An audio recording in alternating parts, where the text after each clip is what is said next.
7. 폭탄선언. 제14대 무림맹주 취임식이 드디어 내일로 다가왔다. 맹내의 각 부서들은 5년에 한 번 있는 이 큰 행사를 준비하기 위해 눈코 뜰 새 없이 바빴다. 무림맹은 무림맹주를 중심으로 1원, 4단, 4대로 구성되어 있다. 1원은 바로 원로원을 뜻하는 것으로 981방과 사대세가의 장로급 인사들로 이루어져 있었다. 명목은 맹주의 행정을 돕기 위해 만들어진 일종의 건의기구였지만 실은 맹주의 독선을 감시하고자 만들어진 견제기구였다. 그 아래로 사단이 있는데 외부 세력 간의 갈등을 해소하기 위한 무력집단인 청룡단과 맹내의 경비를 담당하는 백호단, 그리고 정보를 관리하는 주작단, 맹주와 그 가족들의 호위를 담당하는 현무단으로 이루어져 있었다. 사대는 물자 수송을 담당하는 수송대, 맹내의 인적 자원을 관리하는 관리대, 강호 주요 상가들과 밀접한 관련을 가지며 맹내의 모든 물적 관리를 맡고 있는 회계대, 그리고 모든 지단과의 연락을 맡고 있는 연락대로 나누어져 있었다. 단주 아래에 대주가 있었고 그 밑으로 다시 수많은 세부 조직들의 수장들이 있었다. 각각의 부서들이 제각기 바빴지만 그중 가장 바쁜 곳은 바로 백호단이었다. 백호단의 주요 임무는 맹내 경비로 지금 맹내는 그 어느 때보다도 많은 사람들로 북적이고 있었다.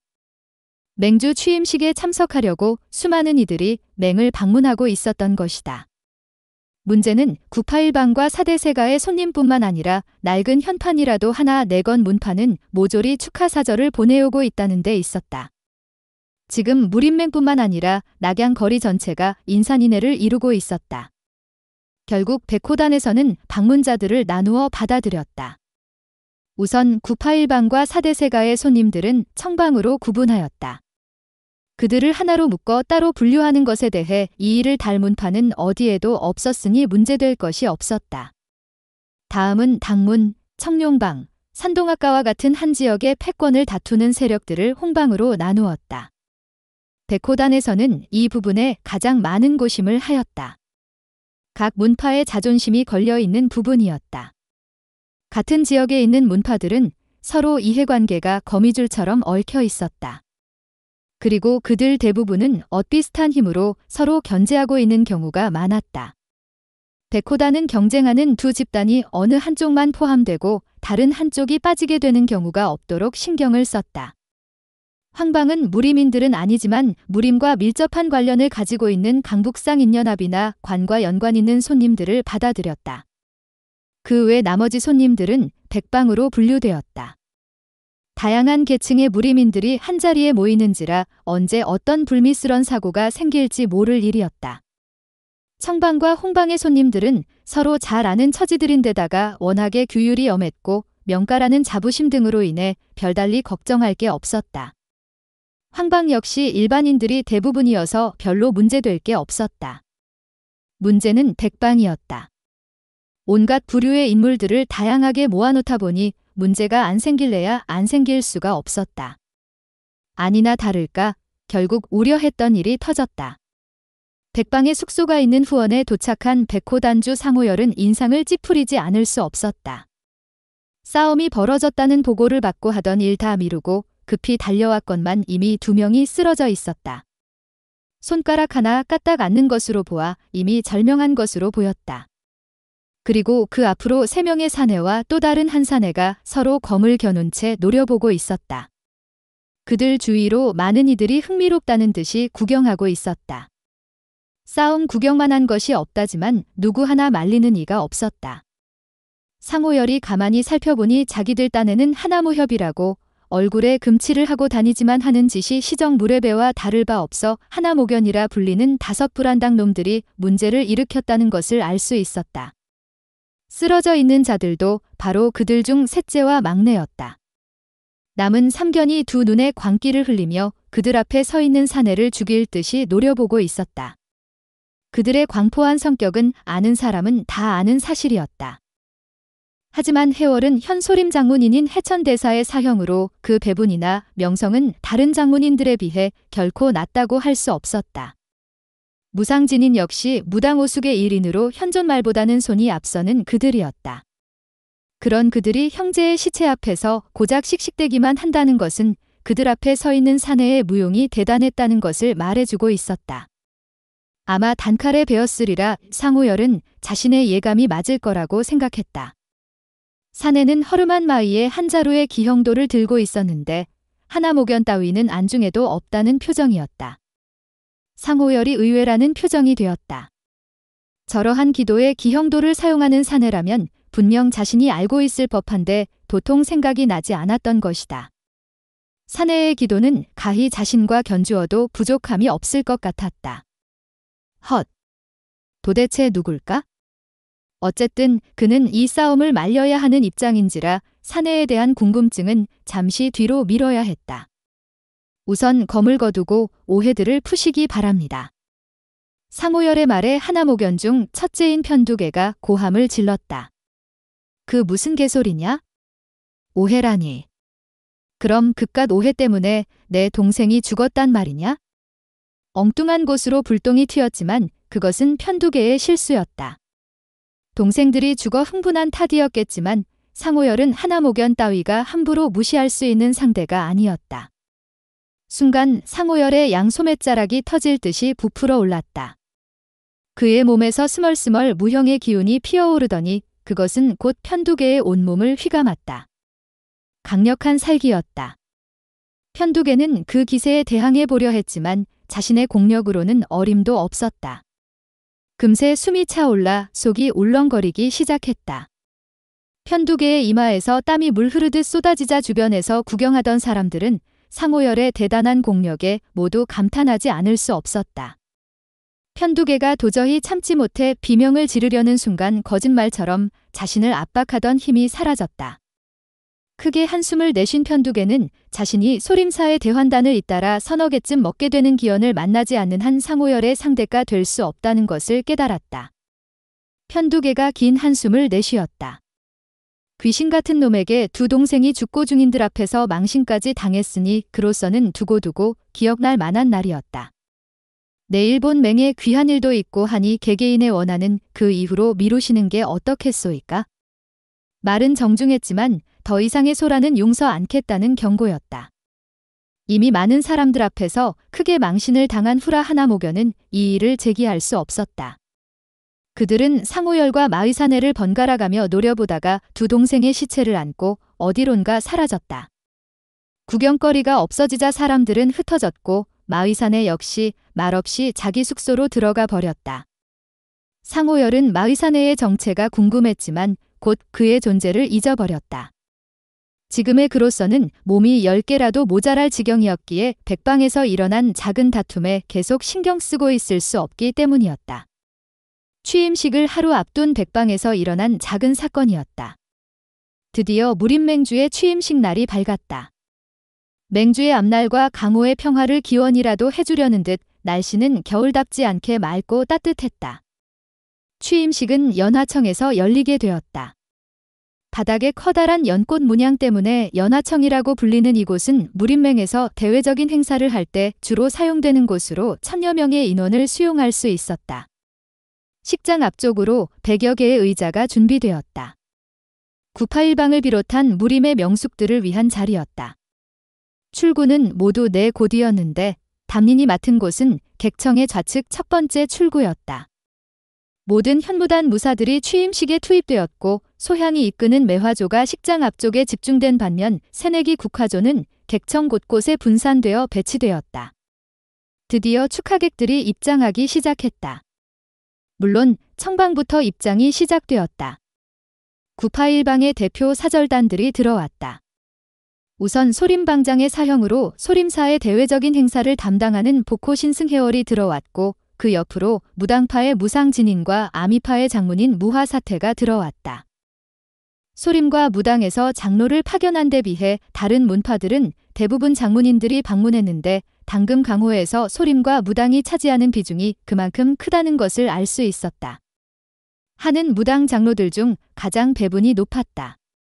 따라서 체면과 명분을 중요시하는 그들로서 장문인이 참석하지 않은 것은 단지 그들만의 작은 명분일 뿐 할 수 있는 예를 다 갖춘 셈이었다. 그 뒤로 화산, 곤륜, 청성, 종남의 장문인들이 뒤따라 들어왔다. 강호에서 최고의 명성과 배분을 차지하는 그들이 이렇게 한자리에 모이는 경우는 극히 드물었다. 오로지 무림맹이라는 이름만이 그것을 가능하게 해주었다. 2차 정사대전이 끝난 지 이제 겨우 7년, 불안한 현 강호 정세를 볼 때 무림맹이라는 이름 석자가 가지는 의미는 매우 컸다. 마교와의 전쟁이 벌어졌을 때마다 무림맹이 결성되지 않았다면 지금 이 자리에 살아남아 있다고 장담할 수 있는 이가 누가 있겠는가? 무림맹은 정파무림의 상징이었고 위기의 순간마다 그들은 무림맹을 중심으로 힘을 뭉쳤다. 당금 강호의 현실 역시 아직 마교와 휴전 상태이다 보니 무림맹주가 가지는 힘은 그 어느 때보다 중요하고 강력했다. 구파일방에 이어 사대세가의 가주들과 홍방의 방문자들이 모두 자리에 앉았다. 준비된 100여 개의 자리는 금세 꽉 찼고 그 뒤로 백호단의 대원들이 일렬로 도열했다. 백호단이 도열하자 마치 청방, 홍방의 사람들과 황방, 백방 사이를 구분한 것처럼 보였다. 구태여 그럴 필요가 없었지만 그렇다고 구파일방의 장문인들을 뭇군웅들과 마구 섞여 있게 할 수도 없는 노릇이었다. 황방과 백방 사람들의 숫자는 1000여 명에 육박했고 그들은 백호단원들의 뒤쪽 공간으로 서서히 모여들기 시작했다. 장내는 이내 소란스러워졌고 수많은 군웅들은 순식간에 연하청을 가득 메웠다. 담리는 이 같은 광경을 결코 본 적이 없었다. 장내는 수많은 기운들이 뒤섞여 폭발할 듯한 열기에 휩싸였다. 각기 다른 무공과 다른 기질을 지닌 1000여 명의 무림고수들이 한자리에 모이자 그 기운이 대단했던 것이다. 담리는 그들의 모습에서 한 가지 특이한 점을 발견할 수 있었다. 군웅들 중 절반 정도는 얼굴에 화색이 돌고 있었다. 그들은 기쁨을 감추지 못해 하는 얼굴이라도 볼라치면 큰 소리로 오늘의 취임식을 축하하는 인사를 나누었다. 반면 나머지 반 정도의 무림인들의 표정은 그냥 담담했다. 어떤 이들은 냉랭함을 내비치고 있었는데 노골적으로 불편한 심사를 드러내는 인사들도 꽤 있었다. 그들은 각기 강남과 강북 출신의 인사들이었다. 강남 출신의 무림인들은 마음이 들떠있는 반면 강북 출신의 인사들은 그러하지 못했던 것이다.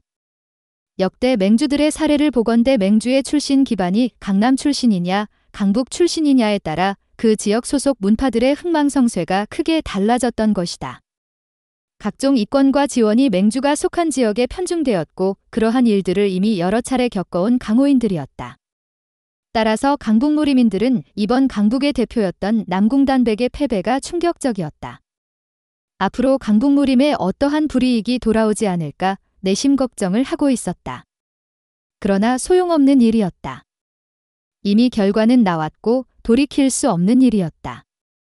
그나마 이전에 그러한 잘못된 관행들이 이제는 반복되지 않기만을 바랄 뿐이었다. 소란스럽던 장내가 갑자기 조용해졌다. 단상 위로 누군가 올라왔던 것이다. 바쁘신 와중에도 이렇게 본맹의 행사에 왕림해주신 여러 선배님들과 무림동도 여러분들께 감사의 말씀을 드립니다. 저는 청룡단을 맡고 있는 사굴룡입니다. 그 말에 곳곳에서 환호성이 터져나왔다. 선풍도 사굴룡. 돌을 사용하는 사람들에게는 우상과도 같은 존재였다. 정사지간의 인물인 섬전쾌도 서혼과 마교제일도라 불리는 혈안도 유백과 더불어 강호 3대 도법고수라 불리는 그였다. 특히 돌을 사용하는 군웅들은 흠모와 열정이 가득한 함성을 질러댔다. 그런 사굴룡의 진행으로 취임식이 시작되었다. 형식적인 절차들이 하나둘씩 끝나고 드디어 모두가 기다리던 신임 맹주의 취임 인사가 시작되었다. 부족한 저를 이렇게 막중한 자리에 뽑아주신 무림동도 여러분들께 감사드립니다. 강남 무림인들을 중심으로 환호성과 박수가 터져나왔다. 담리는 맹주의 연설이 진행되는 동안 혹시나 있을지 모를 암습에 온 신경을 기울이고 있었다. 맹주 뒤에 말없이 서 있는 소향 역시 긴장된 표정으로 장내를 둘러보고 있었다. 1000여 명이 넘는 군웅들, 거기다 개방된 곳에서의 호위란 보통 어려운 일이 아니었다. 만약 이들 중에 살수가 섞여 들어와 있다면, 그래서 도견이라도 터뜨린다면 분명 장내는 아수라장이 될 것이다. 그 사이 암습을 시도할 수도 있는 것이다. 호위 무사란 일어날 것 같지 않은 가능성까지 염두에 두어야 한다. 사고란 언제나 예상하지 못할 때 일어나는 법이니까. 소향을 비롯한 매화조 선배들은 식장 앞에서 두 눈을 부라리고 있고 이제 막 국화조에 배치된 신입대원들 역시 각 출구와 군웅들 사이에서 긴장을 늦추지 않고 있었다. 그들이 맡은 임무는 수상한 자를 미리 색출해서 암중 감시하는 것이었는데 사실 장내에 모인 군웅들의 숫자가 너무 많아서 그것은 현실적으로 불가능했다. 어쨌든 신입 대원들에게는 첫 임무였고 담리는 핏줄이 설 만큼 두 눈을 부릅뜨고 사방을 주시하고 있었다. 환호성과 박수 소리에 소란스럽던 장내는 맹주의 연설에 점차 빠져들어가면서 조용해졌다. 따라서 절대 강북무림에 차별을 두는 일은 결코 없을 것입니다. 또한 맹내의 인사 역시 공정하게 처리할 것을 약속합니다. 맹주의 말에 어떤 이는 불신의 표정을, 어떤 이는 고개를 끄덕이며 동조의 뜻을 보냈다. 대부분의 무림인들은 이제 더 이상 강남과 강북무림의 소모전을 원하지 않았고 맹주의 공약이 꼭 지켜지기를 바랐다. 모두를 긴장시킨 맹주의 말이 나온 것은 바로 그때였다. 그리고 정사를 아울러 모든 강호인들이 참여하는 무림대회를 열 것을 약속합니다. 그 말에 장내가 술렁대기 시작했다. 이런저런 이유에서 지금까지 많은 무림대회들이 있어 왔고 그것은 특이한 일이 아니었다. 문제는 정사를 아우른다는 말이었다. 장내를 쩌렁쩌렁 울리며 누군가 질문을 했다. 정사를 아우른다 하심은 무슨 뜻이요? 성정이 급하기로 유명한 하북팽가의 가주 팽만호였다. 맹주가 담담한 표정으로 대답했다. 말 그대로입니다. 정파와 사파를 가리지 않고 모든 무림인들이 참여하는 무림대회를 열겠다는 말입니다. 맹주의 말에 장내는 더욱 크게 술렁였다. 그렇다면 마교의 개들도 참여할 수 있다는 말이신지요? 이번에는 지난 2차 정사대전에서 이리대 제자 모두를 잃고 멸문지화를 당한 형산파의 생존자인 황운기였다. 당시 3대 제자 몇 명만 데리고 간신히 빠져나온 그는 마교라면 자다가도 벌떡 일어나 일을 가는 사람이었다. 말을 마친 그에게서 폭풍 같은 기운이 뻗쳐나왔다. 마치 출수를 앞둔 비무자의 기세였다. 그의 말에 모두의 시선이 다시 맹주에게로 집중되었다. 맹주는 그러한 그들의 시선을 놀라우리만치 담담하게 받아내고 있었다. 그렇소. 그들이 원한다면 참여할 수 있게 할 것이오. 아니, 개인적인 바람으로는 그들이 꼭 참여해 주었으면 좋겠소. 맹주의 말에 순간 장내는 시끌벅적해졌다. 곳곳에서 욕설이 터져나왔고 일부 성질 급한 이들은 병장기를 뽑아 들었다. 무림맹의 모든 무사들이 일순 긴장했다. 매화조 무사들 역시 검을 뽑을 자세를 취하면서 맹주 주위를 둘러쌌다. 소향은 만일의 사태에 대비할 마음의 준비를 하였다. 이대로 폭동이 일어날 수도 있는 문제였다. 만약 그렇게 된다면 자신이 맹주를 보호하며 앞서 정해진 출구로 빠져나가야 한다. 그 뒤를 다른 호위 무사들이 몸으로 막을 것이다. 이미 수없이 연습해둔 상태였지만 긴장되는 것은 어쩔 수 없었다. 게다가 상대는 흥분한 1000여 명의 군웅들이 아닌가? 일촉즉발의 상황이었다. 아미타불. 그때 작고 나지막한 불호가 장내에 울려 퍼졌다. 분명 작고 나지막하다고 느껴졌지만 장내에 있는 모두의 귀에 또렷또렷하게 들렸다. 깊이를 알 수 없는 엄청난 내공이었다. 이 한마디는 장내의 모든 소란스러움을 누르며 사람들의 격동한 마음까지 가라앉혔다. 다시 장내는 조용해졌다. 그 소리가 누구의 입에서 나온 소리인지 모두들 알았기 때문이다. 그것을 알면서도 소란을 피울 만큼 간이 큰 사람은 없었다. 소향은 안도의 한숨을 쉬었다. 한 고비를 일단 넘긴 것이다. 아까의 상황에서 가장 무서운 것은 바로 군중 심리였다. 흥분과 분노만큼 빨리 전이되는 것도 없으리라. 아찔했던 순간이 일단 한 고비를 넘어갔다. 불호성을 내뱉어 장내를 진정시킨 이는 바로 소림의 복호신승 해월이었다. 맹주께서 이 같은 말씀을 하신 데에는 그만한 이유가 있을 것 같습니다. 말씀해 주실 수 있겠소이까? 맹주의 이야기를 더 들어보자는 이야기였다. 대사께서 이렇게 배려해 주시니 감사할 따름입니다. 해월을 향해 맹주가 예를 갖춰 인사를 하자 해월 역시 예를 갖추었다. 실내는 옆 사람의 침 삼키는 소리도 들릴 만큼 조용해졌다. 모든 이들의 시선이 다시 맹주를 향했다. 강호는 지금까지 정사의 양립을 인정하지 않았습니다. 하지만 우리가 인정하지 않았다고 해서 그들이 존재하지 않았던 것은 아니었습니다. 사마척결을 내세워 수백 년을 싸워왔지만 그 결과는 어떠했습니까? 수많은 친인들이 죽어갔고 피와 복수의 역사만이 되풀이되어 왔습니다. 그 말에 군웅들은 모두 눈시울이 뜨거워졌다. 피를 흘리며 죽어간 부모 형제들이 떠올랐기 때문이다. 악을 미워하고 정의를 세우는 일이야 당연히 저희 정파인들이 해야 할 몫이고 또한 책임이기도 합니다. 하나. 사파인들은 저희를 보고 그런답니다. 허위와 위선으로 가득 찬 오만 덩어리라고. 저희들 역시 그들을 협과 의도 모르는 파렴치한 자들이라고 손가락질합니다. 하지만 언제까지 서로 무시하고 손가락질만 할 겁니까? 개소리. 형산파의 황운기의 입에서 나오지 않았어야 할 말이 터져나왔다. 그러나 군웅들의 관심은 이어지는 맹주의 다음 말에 있었고 그의 분노는 맹주의 단호한 어조 속에 묻혀버렸다. 이제 새로운 시각과 이상을 가지고 새로운 강호를 열어야 할 때가 왔다고 생각합니다. 싸움이 아닌 대화로서 그들에게 접근해야 합니다. 이제 다시 또 정사대전이 일어나게 해서는 안 됩니다. 그 첫 번째 시도로서 돌아오는 춘절의 무림대회를 열 것을 선언합니다. 맹주의 말이 끝났지만 장내는 조용했다. 아무도 예상하지 못했던 맹주의 선언은 모두에게 커다란 충격이었다. 결정적으로 정사대전이라는 말이 모두의 심장이 얼어붙게 만든 것이었다. 또다시 그들과 전쟁이 벌어진다면? 그건 상상조차 하기 싫은 일이었다. 모두들 박수를 치지도 그렇다고 야유를 보내지도 않았다. 무작정 반대할 명분도 그렇다고 동조하기도 힘든 그런 미묘한 사안이었다. 구파일방의 대표들이 서로 눈빛을 마주쳤다. 이 일을 어떻게 받아들여야 할지 모두들 난감한 표정이었다. 이 일이 정치적으로 각파에 어떤 영향을 미칠지 알 수 없기 때문이었다.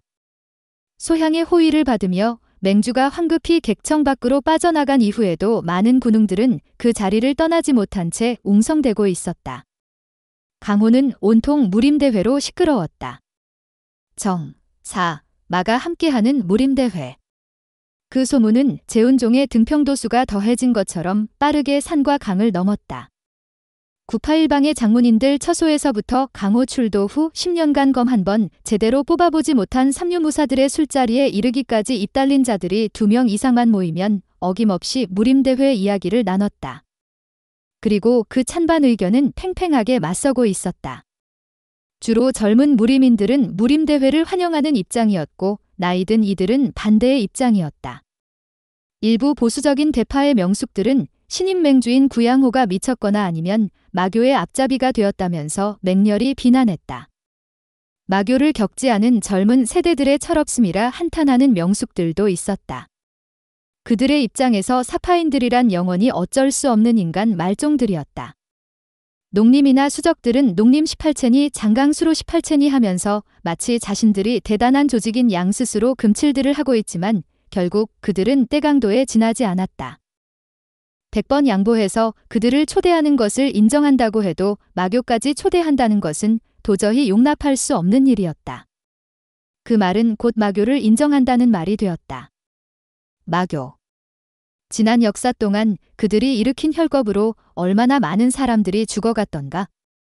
물론 그에 상응하는 수많은 마교인들도 죽었겠지만 그것은 마땅한 죽음일 뿐이었다.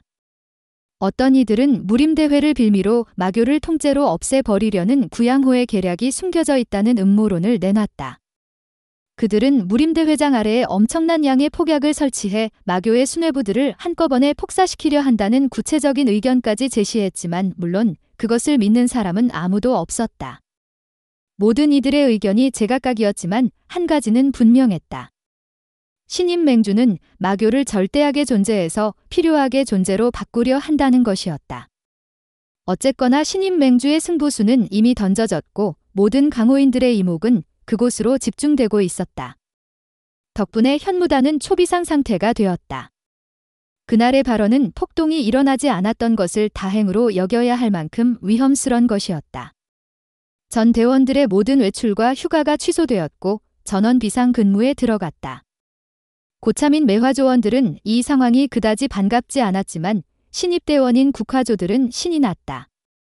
비록 몸은 고달팠지만 전운이 감도는 묘한 긴장감이 싫지만은 않았던 것이다. 완벽하게 당했습니다. 황희인의 목소리에는 힘이 없었다. 그가 무림대회에 마교까지 끌어들일 줄은 상상도 하지 못한 일이었습니다. 이로써 강호의 모든 시선은 무림대회로 향하게 되었습니다.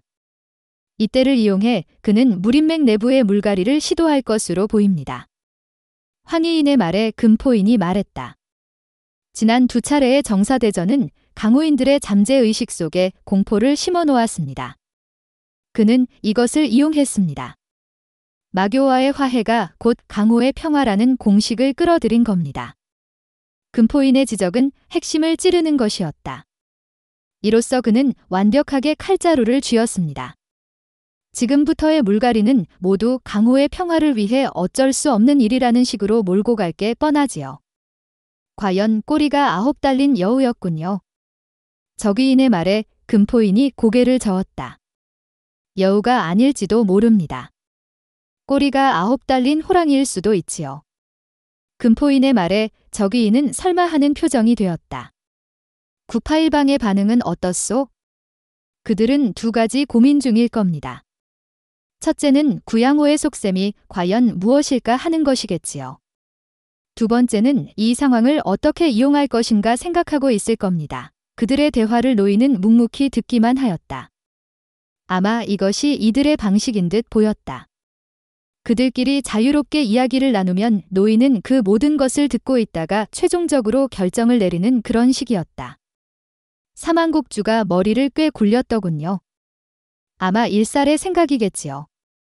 적당히 치고 빠지면서 아마 우리 쪽과 맹주 쪽 양쪽에 다리를 걸칠 생각을 하고 있을 겁니다. 작정을 한 실패였겠지요.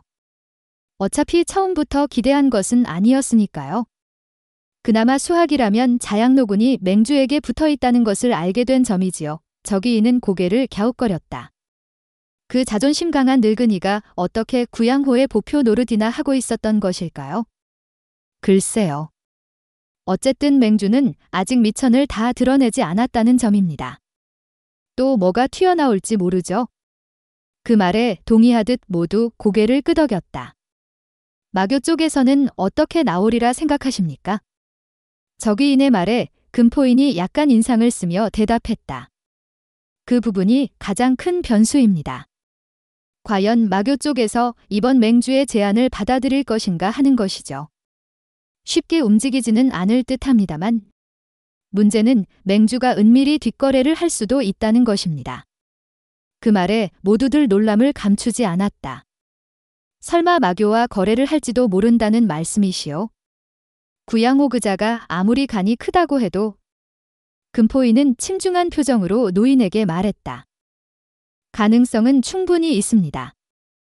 아니, 거의 그렇다고 보아야 될 겁니다. 마교가 그의 뜻대로 움직여줄 리 만무하니까요. 맹주는 틀림없이 마교를 협상 자리로 끌어낼 미끼를 던질 것입니다.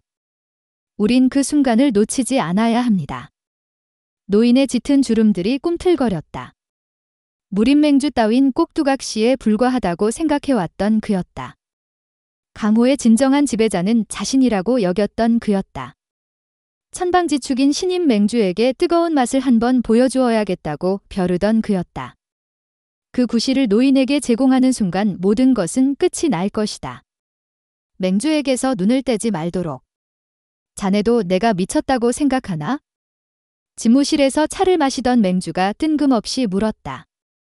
맹주의 단도직입적인 물음에 들고 있던 찻잔을 내려놓으며 혀걸이 말했다. 미친 사람이 무림맹주가 될 만큼 강호는 호락호락하지 않다고 생각합니다만 의외였다고 할까요? 나름대로 진지한 대답이었지만 맹주는 웃음을 터뜨렸다. 그렇지. 강호는 호락호락한 곳이 아니지. 맹주의 눈가에 주름이 잡혔다. 난 오래전부터 이 일을 준비해왔다네. 어쩌면 맹주가 되고자 노력해왔던 이유도 바로 이것 때문일지도 모르겠네. 혁월은 과연 맹주의 속마음에는 어떠한 것들이 숨겨져 있을까에 대해 생각해 보았다. 맹주는 뛰어난 무공을 지니지도 못했고 그렇다고 뛰어난 지혜를 가진 사람도 아니었다. 그다지 특별한 사람이 아니라는 뜻이다. 오히려 그는 평범함이라는 말이 가장 잘 어울리는 사람이었다. 그러나 그는 저 평범함이란 가면을 무기로 자신의 야망을 꾸준히 키워왔을 것이다. 그는 가히 잠룡이라 할 만했다. 맹주의 이번 계획은 보통의 사람은 생각해낼 수 없는 계획이었다.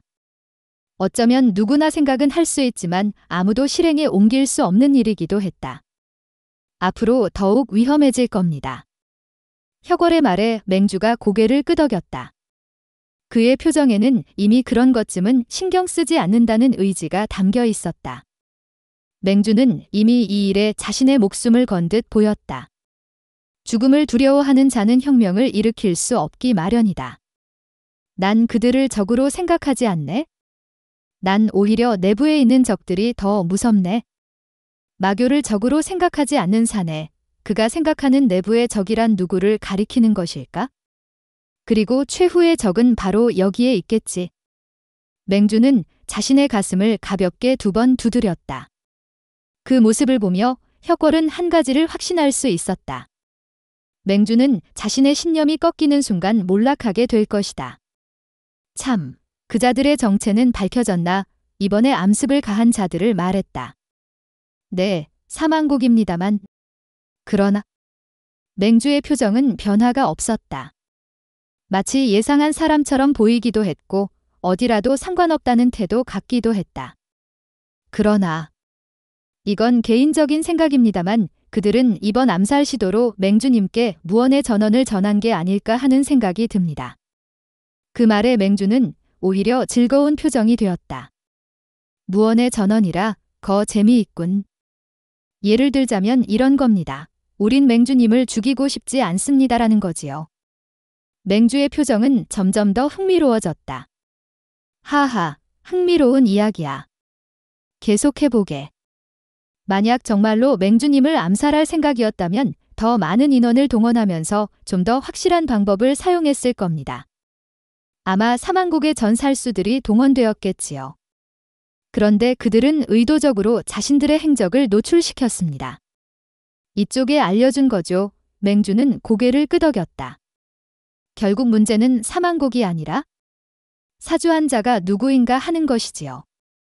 표정은 담담했지만 맹주의 내심은 그다지 편하지만은 않았다. 정식으로 취임도 하기 전에 암습을 받았다. 더구나 사망국을 움직일 만큼의 큰 힘을 가진 자들이 그 배후에 있었다. 앞으로 얼마나 더 많은 위기를 겪게 될 것인가? 맹주는 2 눈을 지그시 감았다. 그 모습을 보며 혁월이 말소리를 줄여 말했다. 그 문제는 일단 청룡단주에게 맡겼습니다. 곧 그에 대한 보고가 올라올 것입니다. 맹주는 잠이 든 사람처럼 아무 말도 없었다. 그럼 전 이만. 혁월이 집무실을 나서려는 순간 맹주가 말했다. 여전히 2 눈은 감은 채였다. 자네의 도움 없이는 힘들게야. 최선을 다하겠습니다. 자넬 믿고 있다네. 혁월은 말없이 집무실을 나섰다. 과연 맹주는 나를 진심으로 믿고 있을까? 혁월은 고개를 가로저었다. 혁월은 맹주가 진실로 믿고 있는 것은 자기 자신뿐일 것이라는 생각이 들었다. 답답한 마음으로 방문을 나서던 혁월은 문득 우희가 생각났다. 자네는 지금 어디에서 뭘 하고 있나? 귀영신마 좌구척이 천산의 가장 후미진 봉우리인 나래봉에 올랐을 때 위지천은 이제 막 구하마검의 마지막 초식인 멸절파세를 펼치고 있었다. 샹! 평생을 도산검림 속에서 살아온 노강호라 할지라도 고개를 갸웃할 기이한 파공음. 구하마검의 발도음이었다. 이어지는 단아한 몸짓 하나, 결코 요란하지도 화려하지도 않았다. 그리고 거짓말처럼 절벽이 베어졌다. 자신의 패배를 인정하고 쓰러지는 협객의 넓은 가슴에 남겨진 상처처럼 대자연은 담담히 자신의 패배를 받아들였다. 위지천은 말없이 그것을 올려다보고 있었다. 도저히 인간이 만들었다고는 볼 수 없는 절벽에 갈라진 틈에서 몇 개의 돌조각들이 먼지를 일으키며 굴러 떨어졌다. 과연 뼈와 살로 이루어진 인간이 저 검을 받아낼 수 있을까? 좌구척의 몸이 저절로 굽혀졌다. 마검의 대성을 경하드리옵니다. 13신마 중 제7신마인 귀영신마의 허리를 구부리게 할 수 있는 존재, 마교의 소지존 위지천이 비로소 고개를 돌렸다. 준수한 얼굴에 귀태가 흐르는 미공자였다.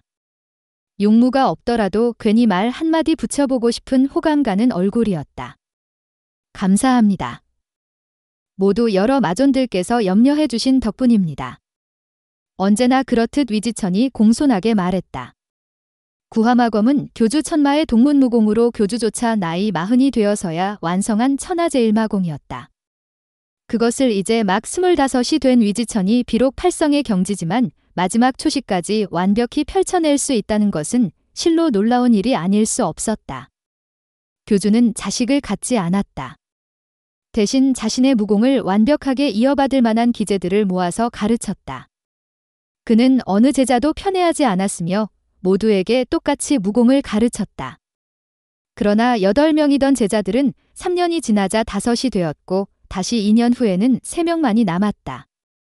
누가 누구를 죽였는지 아무도 몰랐다. 그런 제자들의 모습에도 교주는 아무런 반응을 보이지 않았다. 처음부터 그는 이러한 일을 예상이라도 하고 있었던 사람처럼 보였다. 한 가지 분명한 사실은 마지막까지 살아남는 자가 후계자가 될 것이라는 점이었다. 결국 마지막까지 살아남은 자는 위지천이었다. 마지막까지 남았던 나머지 두 사형제가 서로 양패구상하는 바람에 얻게 된 행운이었다. 후계자는 위지천이 되었고 마교의 13신마는 위지천이 어부지리를 얻었다고 생각했다. 그러나 시간이 지나면서 위지천은 단지 운만 좋은 어부가 아니라는 것을 알 수 있었다. 위지천은 교주의 모든 것을 완벽하게 흡수해 나갔던 것이다. 비단 무공뿐만 아니라 교주가 가진 정치력과 판단력을 배워나갔다. 타인의 마음을 꿰뚫어 보는 듯한 눈빛마저 닮아갔다. 마지막 남았던 두 사형제의 양패구상은 그가 이끌어낸 작품이라 추측하는 마인들도 생겨났다. 그들의 죽음에 석연찮은 점이 한둘이 아니었던 것이다. 그러나 위지천은 암살이나 음모 따위와는 전혀 어울리지 않는 사람이었다. 그는 매사에 차분했으며 모두에게 친절했다. 마치 명문정파의 믿음직한 수제자처럼 보였다. 그는 살인을 싫어했고 심지어는 벌레 한 마리도 함부로 죽이지 않았다. 그가 가진 권력의 크기를 생각해 본다면 놀라운 일이 아닐 수 없었다.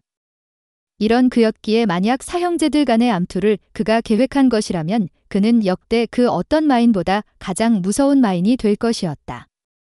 그러나 그 일의 내막은 오로지 위지천만이 알 뿐 아무도 알지 못했다. 자신의 나이에 채 반도 못 미치는 그였지만 그의 앞에 서면 언제나 조심스러워지는 좌구척이었다. 칠면염나가 돌아왔습니다. 구마존께서 내려가 보셔야겠습니다. 무슨 일인가요? 그가 흥미로운 소식을 가지고 돌아왔습니다. 위지천이 천마전에 들어섰을 때 8명의 마존들은 양 옆으로 늘어서서 그를 기다리고 있었다. 강호를 공포에 몰아넣었던 13신마는 이제 8명밖에 남지 않았다. 7년 전 제2차 정사대전 때 5마존이 목숨을 잃었던 것이다. 교주인 천마 역시 그때 한쪽 팔이 잘리는 부상을 입고 7년째 폐관 중이었다. 교주는 폐관하면서 남은 마존들에게 위지천을 부탁했다. 초기에는 대부분의 일들을 마존들이 의논해서 처리했지만 점차 위지천이 나이가 들자 교주의 역할을 그가 떠맡아 하게 되었던 것이다. 칠면염나 단회가 앞으로 나섰다. 그의 허리에 걸린 한 자루의 기형도가 흔들거렸다.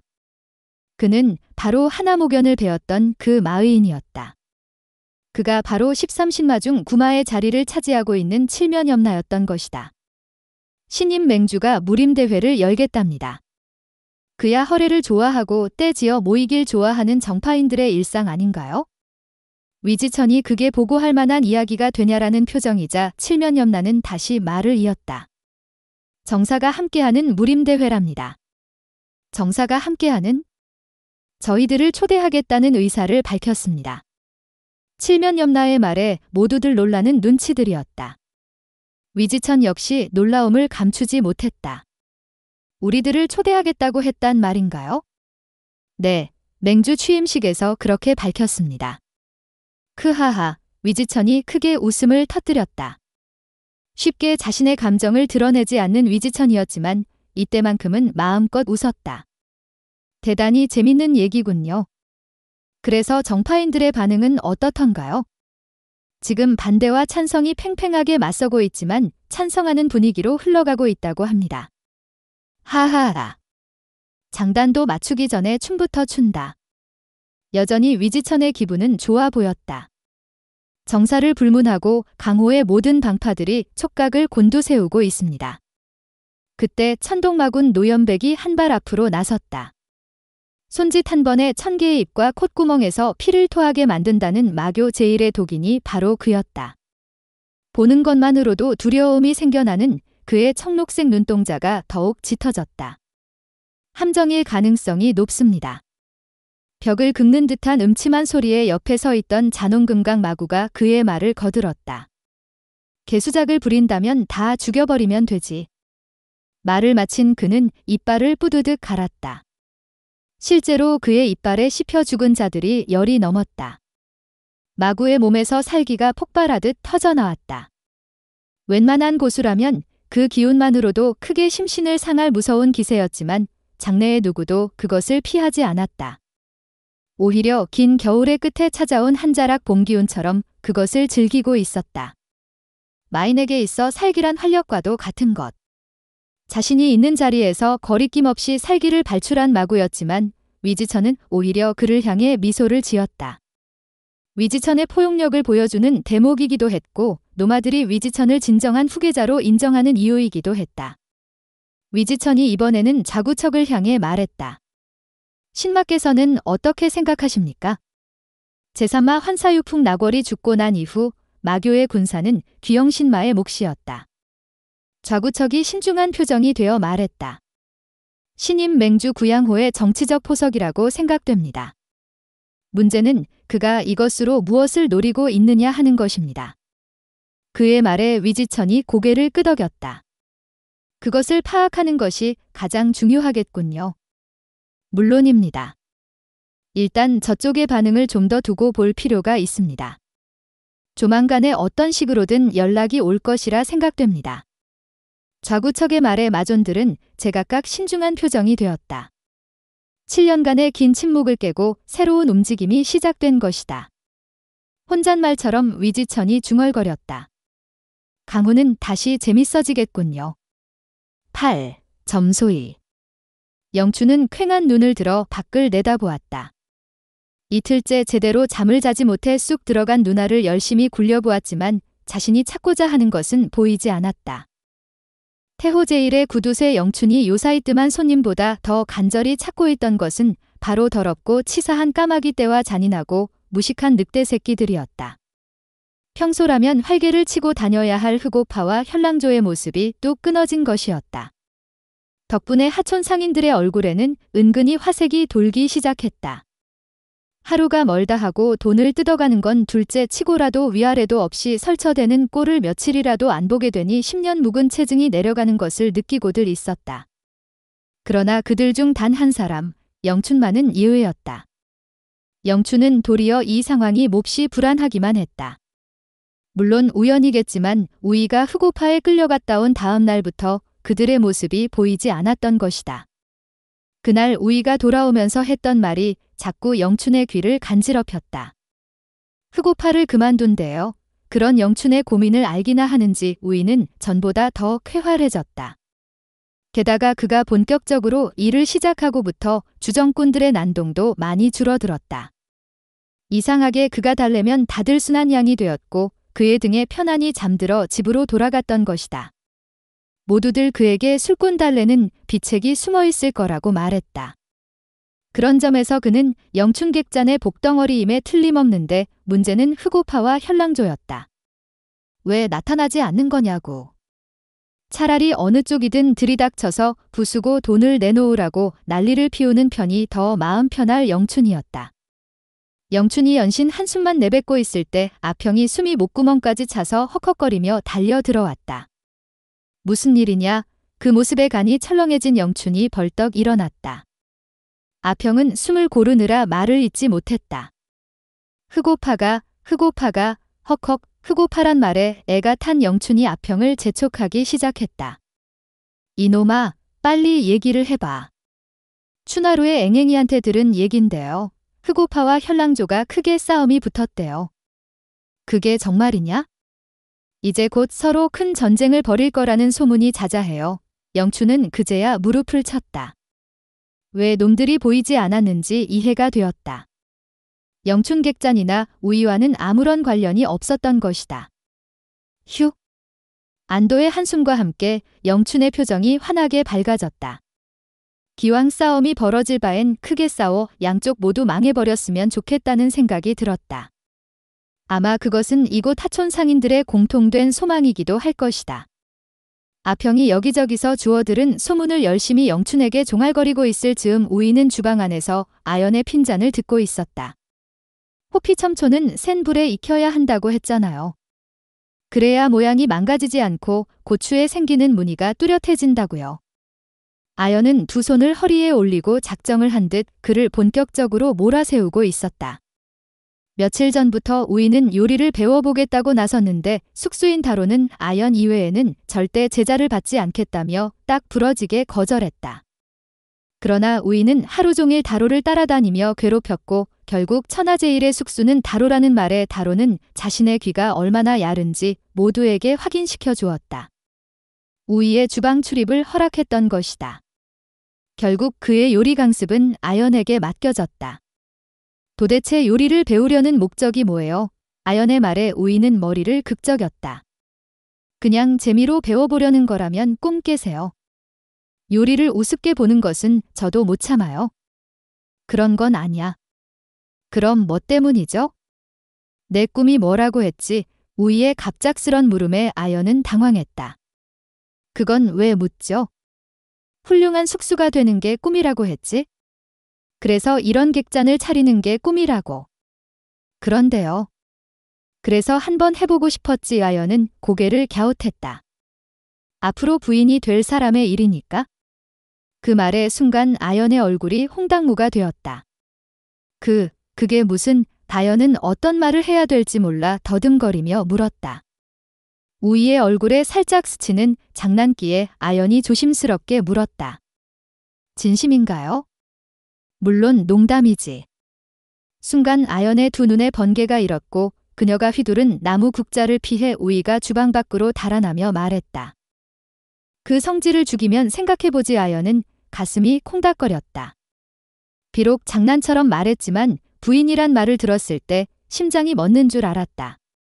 그들의 모습을 어이없다는 듯이 보고 있던 천하제일의 숙수가 혼잣말처럼 중얼거렸다.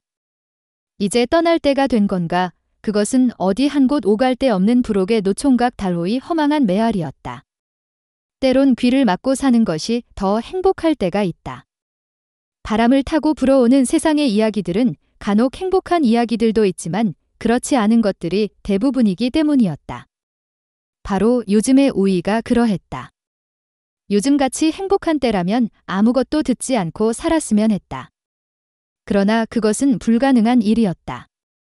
결국 귀머거리가 아닌 것이 그저 원망스럽기만 한 오늘 같은 날도 찾아오기 마련인 것이다. 신임 맹주가 암습을 받았다는 소문을 들었나? 우이의 가슴이 철렁 내려앉았다. 그리고 발등에 못이라도 박힌 듯 그 자리에 딱 멈춰섰다. 들었네. 우이가 소리의 진원지를 향해 고개를 돌리자 그곳에는 두 명의 표사가 술을 마시고 있었다. 아마도 표행이 끝나고 한잔하러 온 표사들인 것 같았다. 다행히 맹주는 무사하다고 들었네. 우이의 입에서 안도의 한숨이 새어나왔다. 코수염을 기른 표사의 말에 덩치 큰 표사는 큰 대접의 술을 한 번에 들이키고는 격분에 찬 목소리로 말했다. 간도 큰 놈들이지? 감히 무림맹주를 해치려 들다니. 마교 놈들의 짓이 틀림없어. 그렇겠지? 그들이 아니라면 누가 감히 그런 일을 저지르겠는가? 참, 자넨 이번 무림대회에 대해 어떻게 생각하나? 콧수염이 문득 생각이 났다는 듯 무자 덩치는 또다시 한 대접의 술을 들이켰다. 생각하고 말고 할 게 어딨겠나?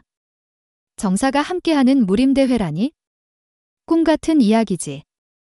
하나 성사만 된다면 바야흐로 강호는 새로운 시대를 맞게 되지 않겠나? 두 표사의 대화는 무림대회의 정당성에 대한 논쟁에서 마교의 잔혹성에 대한 분노로 다시 이번 표행길에 만났던 농림도로 이어지다가 결국 음담패설로 끝이 났다. 그 긴 시간 동안 우희는 말없이 그 자리에 멍하니 서 있었다. 소향의 시원스런 미소가 떠올랐다. 단순하지만 속은 한없이 여린 철무의 각진 얼굴도 떠올랐다. 자신을 큰형처럼 따르던 매화조와 국화조원들의 얼굴도 떠올랐다. 새로 들어와 말썽을 피우던 신입대원들과는 변변한 인사조차 나누지 못했다. 모두들 다 잘 있지? 모두 무사한 거지? 하지만 우희는 이제 자신이 이러한 안부를 물을 자격도 없다고 생각했다. 그는 그들에게 있어 도망자였으니까. 누구게 우희의 두 눈을 작지만 거친 손이 감아왔다. 여기저기 칼에 베인 손가락의 상처가 느껴졌다. 손가락 마디마디에 그녀의 삶이 녹아 있었다. 그리고 손에서는 기름 냄새가 났다. 우희가 아연의 손을 입가로 내렸다. 그리고 혓바닥을 내밀어 새끼손가락을 빨았다. 아연이 기겁을 하며 우희에게서 떨어졌다. 아, 무슨 짓이에요? 그냥 무슨 말인가 보려 했지? 생마, 아연이 눈을 치켜뜨며 짐짓화를 내는 표정을 지었지만 우희는 오히려 귀엽게만 보였다. 주방으로 들어온 아연은 조심스럽게 손바닥을 폈다. 두 눈을 가렸을 때 그의 눈이 젖어 있었던 것을 그녀는 느꼈다. 손바닥을 자신의 볼에 대었다. 우희의 눈물이 느껴졌다. 요 며칠 사이 복대의 행동이 이상하다고 처음 느낀 건 아평이었다. 평소에 그 입심 좋고 쾌활했던 복대가 요즘 들어 통 말이 없어진 것이다. 그는 멍하니 딴 생각을 하기 일쑤였고 덕분에 그의 일까지 아평이 도맡아 해야 했다.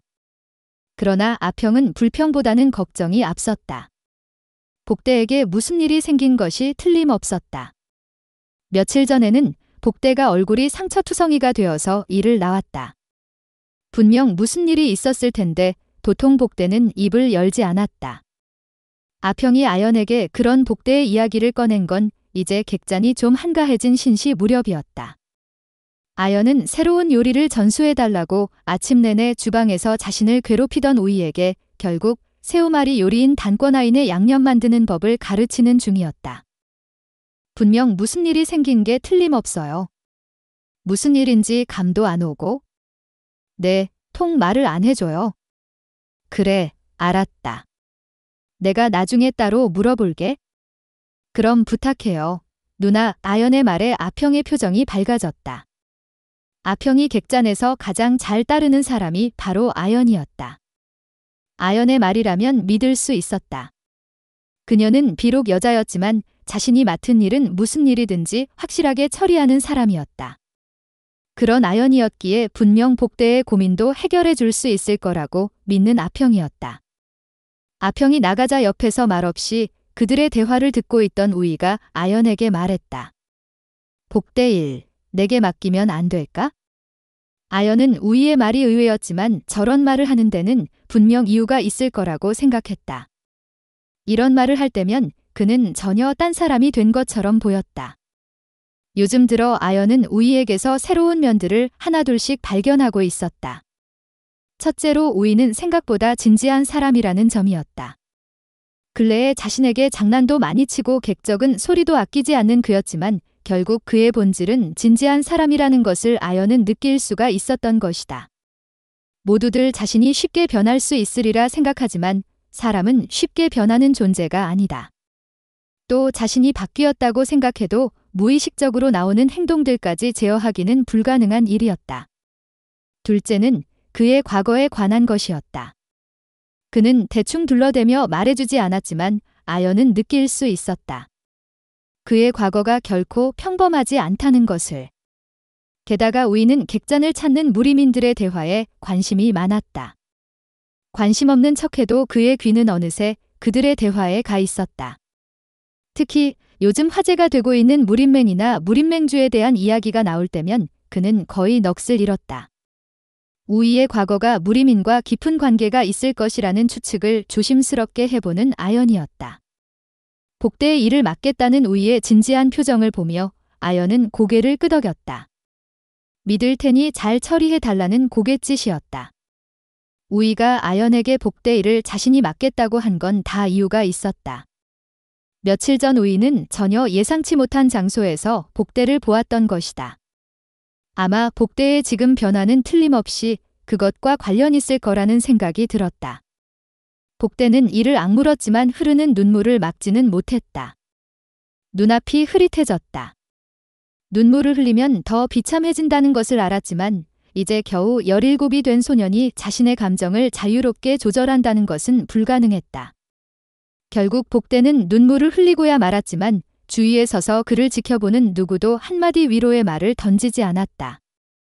오히려 따가운 멸시의 눈초리만이 상처 입은 복대의 마음을 더욱 쓰라리게 하고 있었다. 돌아가. 여긴 너 같은 놈이 올 때가 아냐? 조금 전 강호의 유명한 협객이 되기 위해 5살 때부터 연마한 활운각으로 하촌의 건방진 점소이를 때려눕힌 왕팔이 의기양양하게 말했다. 복대가 배를 부여잡고 간신히 일어섰다. 창자가 끊어지는 듯 아파왔다. 하지만 이곳을 벗어나야 했다. 있어달라 사정해도 더 이상 있기 싫은 곳이었다. 그 모습을 복대 또래의 청년 17이 비웃으며 보고 있었다. 음식이나 열심히 날라라. 분수를 알아야지. 언제 한번 놀러 갈게. 누군가의 입에서 나온 한마디 멸시의 말이 새끼의 새끼를 쳤다. 모두들 한마디씩 던졌다. 한마디 한마디가 복대의 마음에 비수가 돼서 꽂혔다.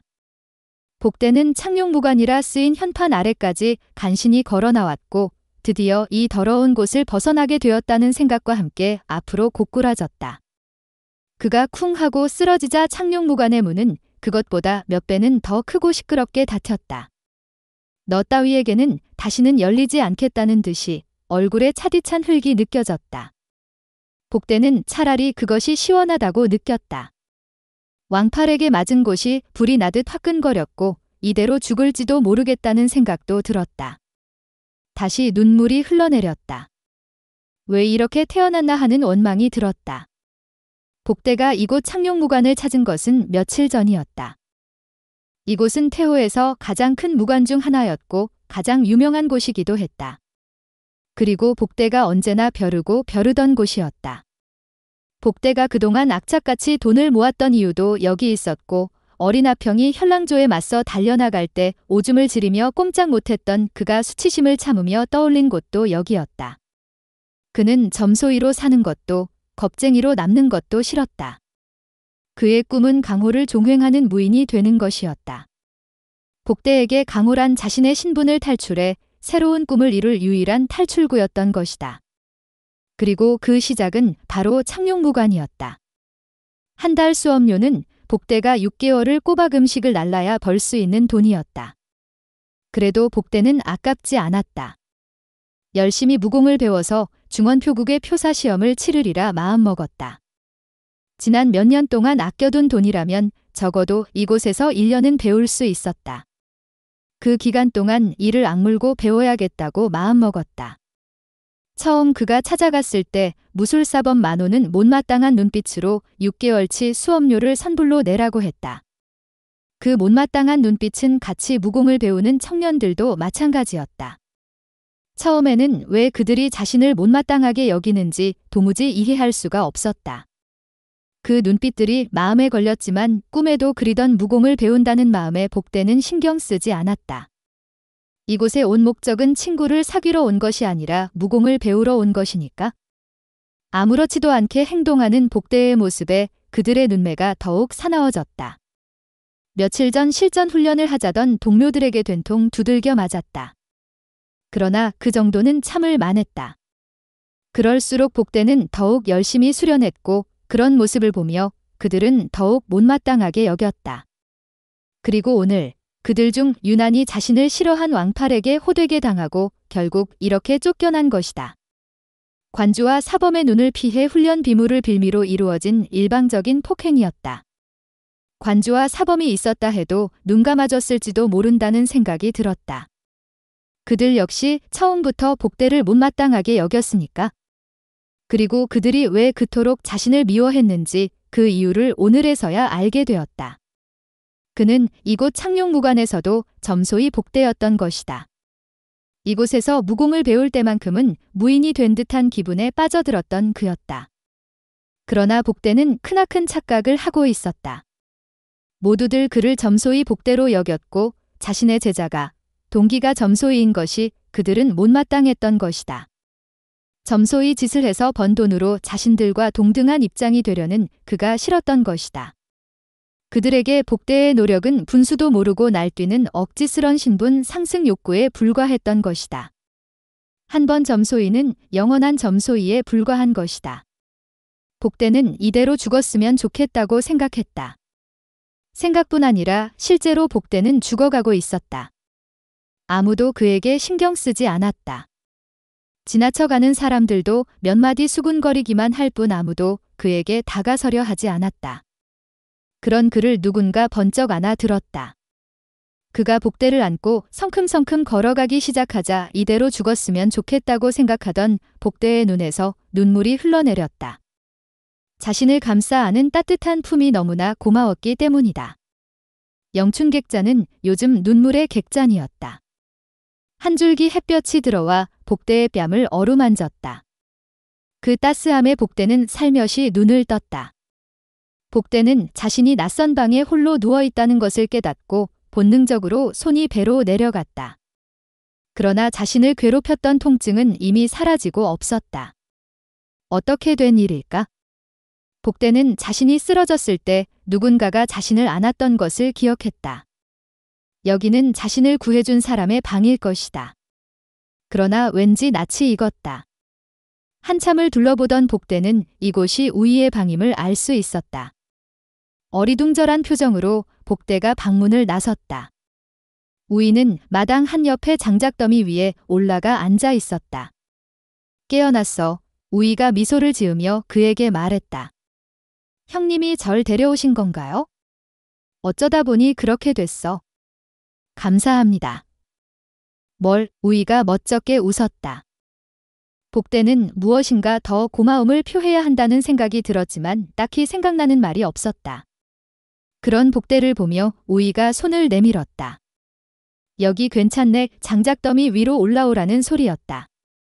내키지는 않았지만 그렇다고 목숨을 구해준 사람이 고작 자기 옆으로 오라는 부탁을 거절하기도 우스웠다. 복대가 장작더미 위로 올라갔다. 남자끼리 무슨 청승이겠냐마는 그래도 이곳도 높은 곳이라고 제법 내려다보는 맛이 있었다. 왜 무공을 배우고 싶니? 우이의 질문에 복대가 피식 웃었다. 현랑조의 난동 때 눈물을 질질 짜던 사내였다. 그런 사내가 왜 무공을 배우려는지 묻는단 말인가? 울지 않기 위해서입니다. 우이를 염두에 둔 소리인지 아니면 진심으로 그런 소리를 한 것인지는 몰랐지만 그 말에 우이가 고개를 끄덕였다. 무공을 배우면 울지 않게 될까? 천하제일의 무공을 가진 우이가 불과 며칠 전만 해도 천하제일의 울보가 되었었다. 강하다는 것이 슬픔을 이겨낼 수 있는 힘이 될까? 우이는 사실 복대에게 그 어떤 위로의 말도 해줄 수가 없었다. 그 역시 잘 알지 못했기 때문이다. 둘 사이에 잠시 침묵의 시간이 흘렀다. 참, 누가 절 치료해 줬나요? 의원이 다녀갔다. 물론 의원도 다녀갔다. 이런 간단한 상처 때문에 사람을 오게 했냐면서 큰일이라도 난 것처럼 달려가서 의원을 재촉했던 아평의 볼을 꼬집었다. 잘 먹고 며칠 쉬면 낫는다는 말만 하고 돌아갔다. 그러나 만약 그 전에 우이가 자신의 공력을 사용해서 복대에 막힌 혈도를 뚫고 그의 손상된 길을 다독여주지 않았다 해도 아평의 볼은 역시 의원에게 꼬집혔을 것이다. 이렇게 위독한 상태인데 왜 이제 기별했냐고. 그리고 치료를 받았다 해도 평생을 후유증에 시달리면서 병자로 살아야 했을 것이다. 당시 복대의 상태는 그만큼 좋지 않았던 것이다. 그간의 사정을 알 리 없는 복대였다. 복대의 눈에 다시 눈물이 고였다. 생각해보니 너무 억울했던 것이다. 돈도 돌려받지 못하고 개처럼 얻어맞고 쫓겨났다. 단지 점소이란 이유만으로. 무공을 배우고 싶으냐? 우이가 그런 복대를 보며 물었다. 복대는 대답 대신 눈물을 흘렸다. 우이는 한숨을 쉬며 하늘을 올려다보았다. 조만간에 이 소년에게 무공을 가르치게 될지도 모르겠다는 생각이 들었다. 처음 무공을 배우기 시작했을 때가 떠올랐다.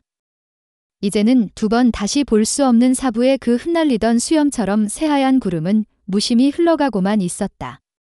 이번 영상은 여기까지입니다. 구독과 좋아요 눌러주시면 영상 제작에 힘이 됩니다.